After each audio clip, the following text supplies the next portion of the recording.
Olivier pour la présentation. Ça me fait plaisir de revenir ici.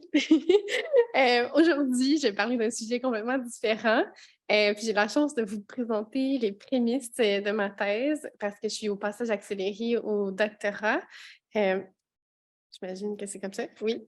Donc, je vais vous parler de l'analyse de l'effectivité normative des dispositions de genre dans les accords commerciaux du Canada, plus précisément. Je vais expliquer pourquoi.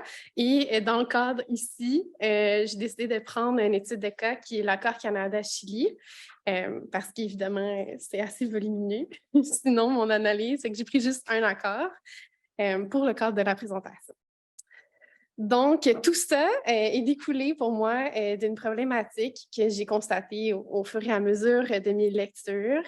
Dans le fond, il y a plusieurs rapports, dont un de l'OCDE en 2020 qui mentionne que, justement, l'importance des dispositions sur le genre dans les accords commerciaux parce que, justement, ça aide à l'autonomisation économique des femmes en favorisant notamment leur participation dans la prise de décision économique, mais aussi en leur donnant plus accès au financement et à l'information. Et dans le fond, on constate que c'est une solution qui est utilisée de plus en plus par plusieurs pays comme outil de promotion de l'autonomisation économique des femmes.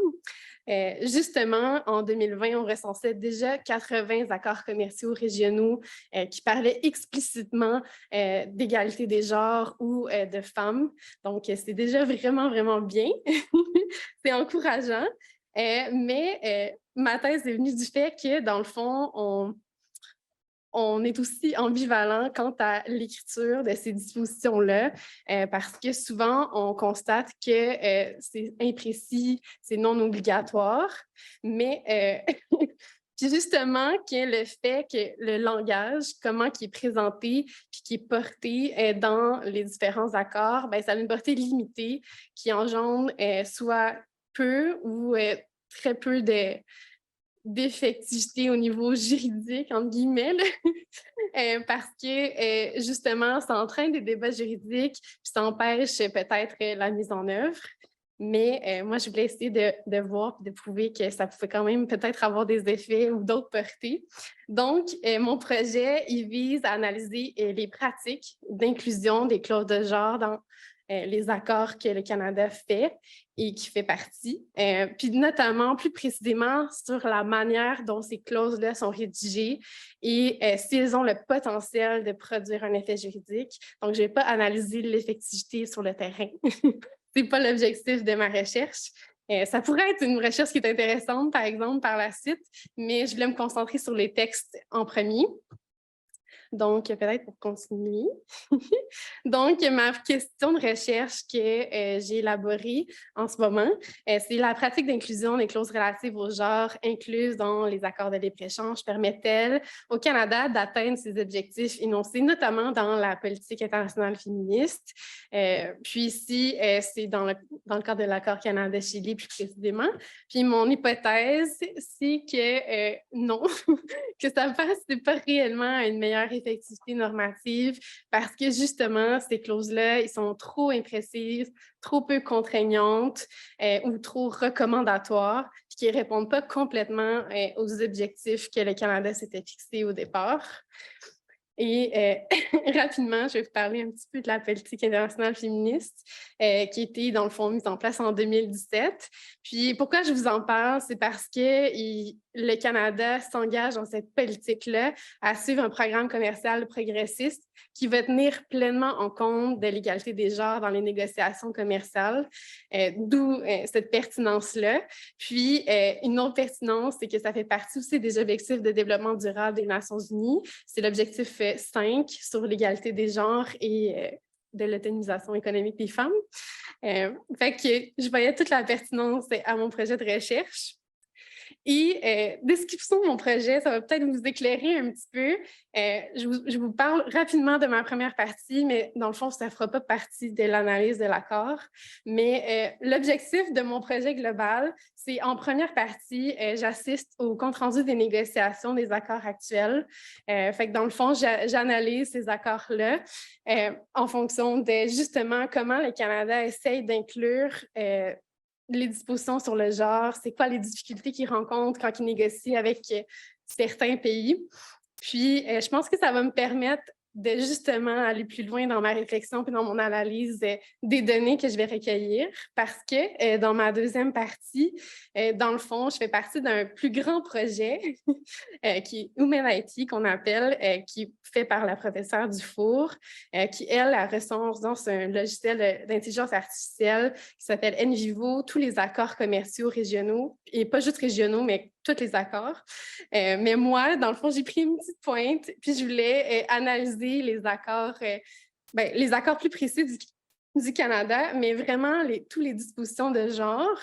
Donc oui, par la suite, dans mon analyse, je vais avoir accès aussi aux autres dispositions sur le genre des autres pays, qui va peut-être aussi emmener un petit peu de richesse à mon analyse. Mais mon objectif, c'était plus de me concentrer sur l'analyse de chaque disposition des accords que le Canada fait. Peut-être pour poursuivre. Ici aussi, je passe rapidement sur mon cadre 1 parce que le cadre premier s'applique vraiment sur le processus de négociation, sur comment je vais analyser ces processus-là. J'ai choisi pour le moment le cadre solidariste dans une conception du droit international libéral de prévidence. Puis dans le fond, c'est que je voulais me positionner parce que dans le fond, c'est une approche théorique qui démontre qu'il y a justement une dualité intrinsèque dans le processus de création du droit international, mais aussi dans le cadre de création d'accords commerciaux, entre justement que les États, veulent pas, ils ont des intérêts, ils ont des politiques aussi qu'ils veulent mettre de l'avant, mais il y a aussi l'intérêt d'atteindre un bien commun. C'est juste de me positionner aussi là-dedans dans le processus de négociation, comment le Canada fait ça. Puis le cadre 2, dans le fond, c'est le concept de legalization de Kenneth W. Abbott. Dans le fond, en participant au projet Humanity de la professeure Dufour, je venais, dans le fond, elle venait avec ce cadre théorique-là parce qu'on code tous les accords de cette manière-là dans le logiciel. Donc, évidemment, ça découle aussi dans mon projet. Mais dans le fond, Abbott, ce qu'il fait, c'est que pour lui, le concept de legalization, en gros, c'est une traduction, là, fait que c'est pas exactement, ça veut pas dire nécessairement légalisation en français, mais ça fait référence, dans le fond, pour lui, à un ensemble de propriétés, de contraintes, d'obligations, de précisions, de délégations qui concrétisent ou non. Lui, il parle d'institutions internationales, mais nous, on l'utilise pour les accords commerciaux. Puis, il voit ça vraiment sur un continuum que je peux peut-être vous montrer ici. Ça va peut-être vous aider à un peu mieux comprendre. Puis lui, en fait, il voit ça sur un continuum entre la soft law puis la hard law. Mais c'est pas soit hard ou soit soft. C'est vraiment sur une ligne, donc on peut être entre les deux sans problème. En fait, les trois indicateurs que lui utilise, c'est le degré de précision, le degré de si c'est contraignant ou pas, obligatoire ou pas, puis le niveau de délégation. Puis le niveau de délégation, c'est si la présence de un ou trois de ces mécanismes, soit le mécanisme de surveillance, le mécanisme de mise en œuvre ou un organe de règlement des différends qui viennent appuyer les dispositions. Puis, comme je viens d'un projet de recherche, en fait, le processus de codage était déjà attribué, mais ça s'inspire vraiment de la méthode de Abbott. Donc, on attribue un point à chaque fois qu'un accord remplit ces critères-là ou pas, entre 0 et 1, puis pour un maximum de 5 points. Fait en bout de ligne, quand il y a un État, un accord 5, mettons, c'est qu'il va être ultra contraignant, puis il va répondre à tous ces critères-là. Quand il y a 0, là, il y a l'absence complète d'obligation et de précision. Puis, pour vous expliquer un petit peu mieux, j'ai pris l'exemple l'exemple du Canada-Chili.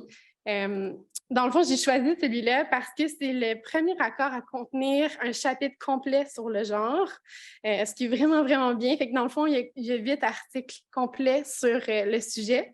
Il est entré, en fait, la modification pour inclure ce chapitre-là est entrée en vigueur en 2019. Donc, c'est quand même relativement récent. Ça reste un chapitre de coopération, comme la majorité. C'est non obligatoire, mais quand même, ça peut contenir certaines petites obligations à l'intérieur. Puis je vais pouvoir vous le montrer dans mon analyse par la suite. Mais c'est quand même un accord qui est important parce que c'est le premier. Dans le fond, j'ai fait un beau petit graphique pour vous parler un peu de mon pointage.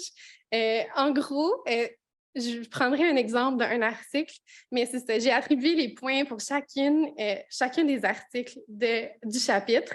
Donc, comme on peut voir, l'article 1, ben, c'est des dispositions générales. Donc, effectivement, il n'y a pas d'obligation, c'est pas précis. Mais le niveau de délégation, il vient avec l'article 4, que je peux peut-être vous parler un petit peu plus précisément. Dans le fond, cet article-là, c'est lui qui met en œuvre le comité du commerce sur le genre. Ça fait en sorte que, justement, ils ont l'obligation de créer ce comité-là, puis il va se rencontrer, puis tout est bien expliqué. Ils rencontrent justement le niveau d'obligation parce que ils sont obligés de créer le comité.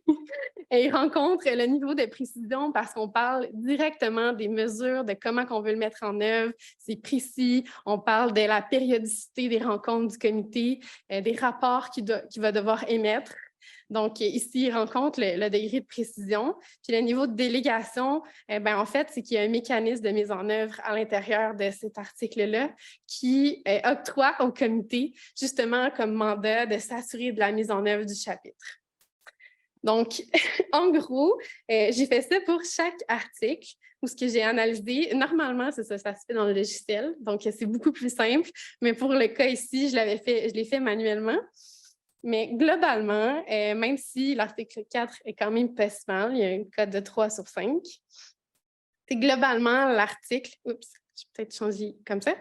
Globalement, l'article, comme on peut voir, 2,18 sur 5, c'est pas très, très haut. C'est une moyenne, en fait, en termes d'effectivité. Donc, niveau délégation 1, parce qu'il y a un mécanisme, degré de précision, effectivement, quand on compile tous les articles, c'était moyennement précis, c'est très recommandatoire, très peu d'obligations, comme la majorité des articles comme celui-ci. Mais c'est pas parce que il n'y a pas nécessairement de... C'est ça un peu mes conclusions. Je ne sais pas qu'il me reste combien de temps, Olivier. Là? Ça fait 3 minutes. OK, c'est bien. Dans le fond, ce que je veux emmener, c'est que, oui, moi, de mon côté, j'analyse au niveau normatif si tu as la possibilité de produire des effets juridiques. Effectivement, ici, on peut dire qu'il est peu effectif normativement, mais ça ne veut pas nécessairement dire que ça n'a pas d'impact nécessairement. Puis je pense qu'on peut le voir avec le premier rapport qui a été fait par le comité. C'est justement que le Canada a mis en place des dispositions. Le budget en 2021 faisait mention de certaines dispositions pour améliorer justement l'autonomisation économique des femmes. Puis ces rapports-là me montrent que justement, même si moi j'analyse vraiment l'effectivité normative, mais qu'il peut avoir des effets qui sont peut-être autres que juridiques aussi, qui sont politiques par le fait même, justement, par l'adoption de choses comme ça.